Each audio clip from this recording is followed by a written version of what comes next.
let's talk about perfectionism by procrastination slash procrastination by perfectionism. This is a really common experience. I went through this a lot when I first started teaching online.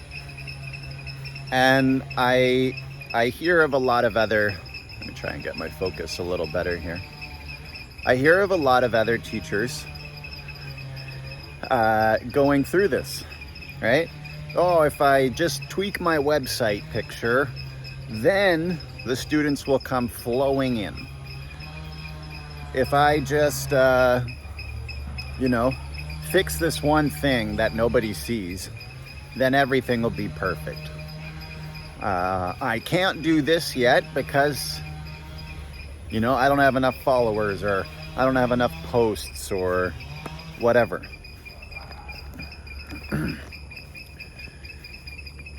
These are just tactics that strategically delay you from getting your material out there and bringing students in.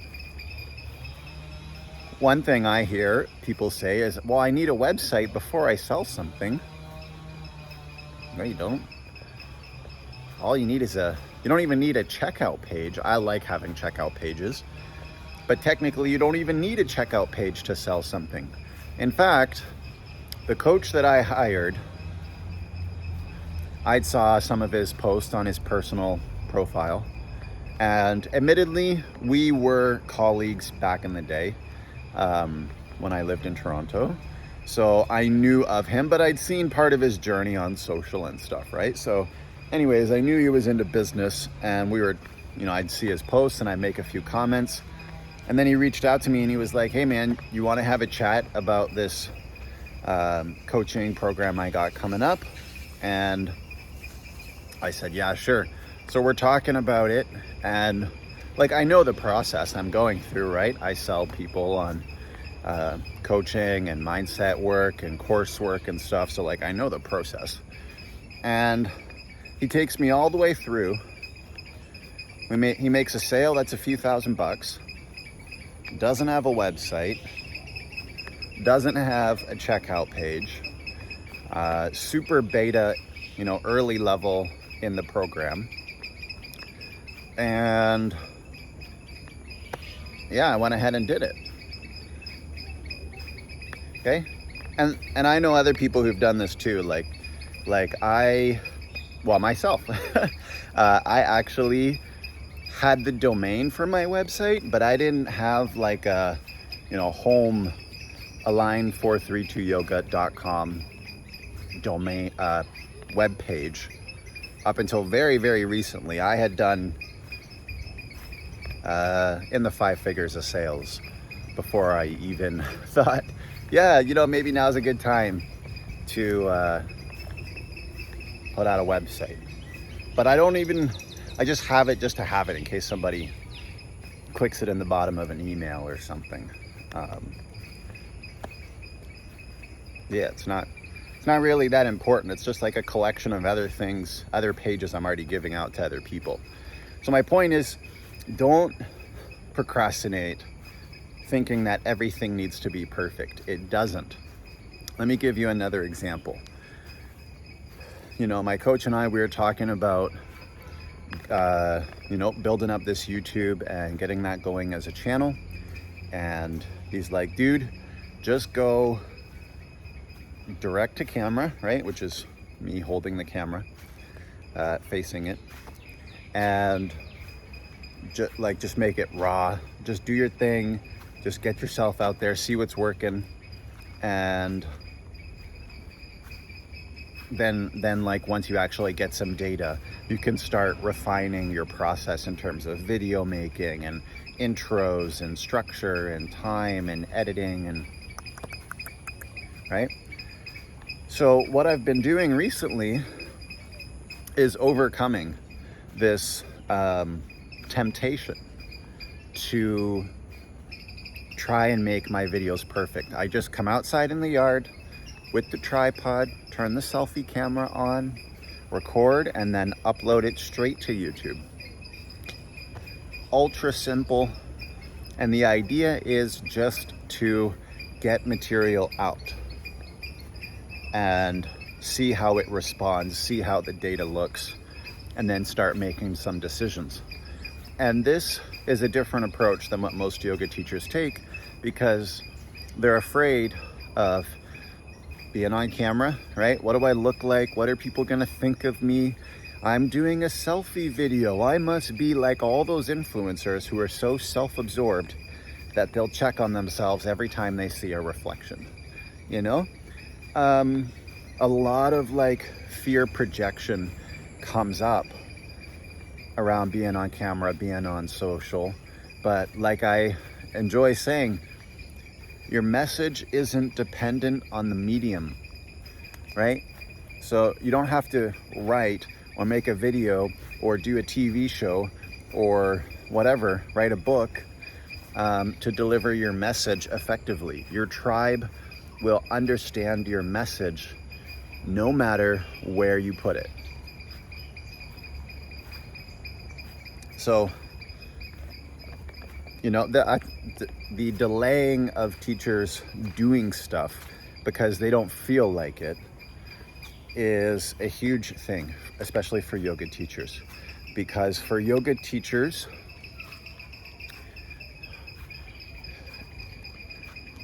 we often want to actually be, think that we are, or actually be, sorry, I already said that one. Think that we are, or project this idea that we are, constantly in alignment and super in touch with our intuition all the time. And only doing the things that feel right, vis-a-vis, I don't procrastinate on. And I'm just gonna do with those things, and I'm only gonna do those things. But guess what? For a lot of teachers on this journey, doing only the things that you feel comfortable with, doing only the things that feel right, makes me hope that on this path, not only is there a well-defined connection with the intuition and the heart, but also a willingness to confront discomfort without avoiding it just because it's not the comfortable thing. And I think what happens with teachers, especially when it comes to being on social, being on camera, putting themselves out there, is a fear of confrontation, a fear of what people will think or judge about you or say about you, and then allowing this to get taken up in your mind and body over the next little while. And in order to avoid that, let me stay small. Just gonna shrivel up over here in my dark corner of the internet with 200 people and do nothing. And then that way I can be in a good place because I'm not stepping on anybody's toes. That is the best way to help nobody.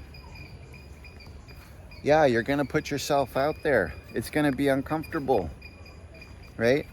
But how about we stop running away every time we have a moment of discomfort internally, right? There's times when you need to physically move from a situation or a space. There's times when a situation or a circumstance isn't a match for you or the right fit. But many times for yoga teachers, they'll flee the situation just because it's something they feel a little bit uncomfortable with and they're triggered. And it feels like other things that haven't yet been dealt with and resolved. And this is really gonna have a hard time on your ability to deliver, to execute, to take action, because these internal elements are going to come up, and if they're not addressed, it's going to be extremely hard to keep building what you're building your social media presence, your course, your classes, your ebook, whatever.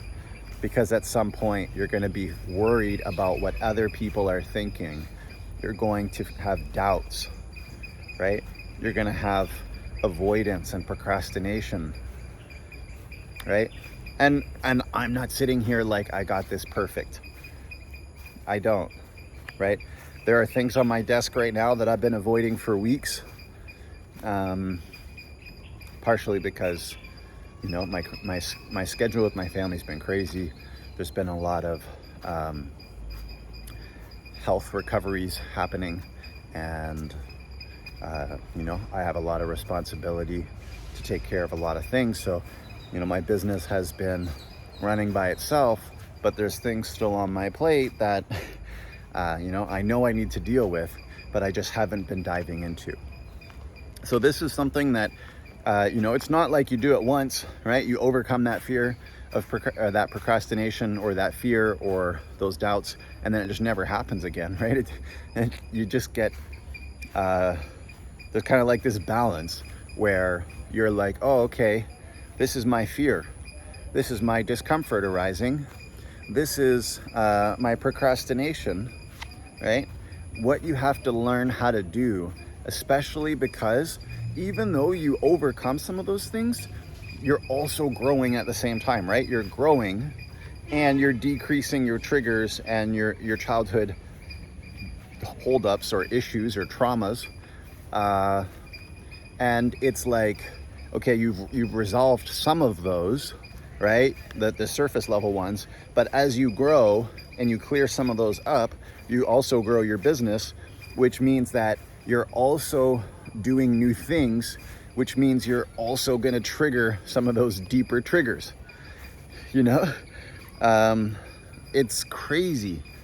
And what's even more crazy is that when you're building something for yourself, it doesn't matter what field or industry you're in, but when you're building something, you're going to build it the best way you know how. And the best way you know how is going to include your strengths and opportunities. And your strengths and opportunities are literally going to get built into your business. And that means that your business has the same weaknesses as you do, unless you work at overcoming them so that they don't get built into your business. It's crazy, right? So if you have a really big issue with procrastination, once your business is running, if you get that far and it's up and running and you got some clients coming in, guess what? You're still gonna have avoidance or procrastination issues. You're just gonna shift what it's doing or what it's on, right? Maybe initially it was on the business, you stuck with it, you got to it, you got clients, great. Now the clients are gonna need something. And so you'll procrastinate on some of those things, right? Like, this is just a recurring thing. A business, honestly, I would go so far as to say that building a business successfully, and by successfully, I mean 2 metrics. Number 1, the number of people you help, and number 2, the amount of money you make, right? If you do the first one right, the second one is inevitable, right? Use the second one to count how well you're doing on the first one, the number of people you help. Very simple math. And when you go through this, you need to constantly be reviewing yourself, looking at these areas that need to be improved, because you're going to keep finding them. As your business grows, as you grow, you just dig deeper. And this is the skill of being skilled in business. Your ability to look at yourself, do the inner work. What does do the inner work mean?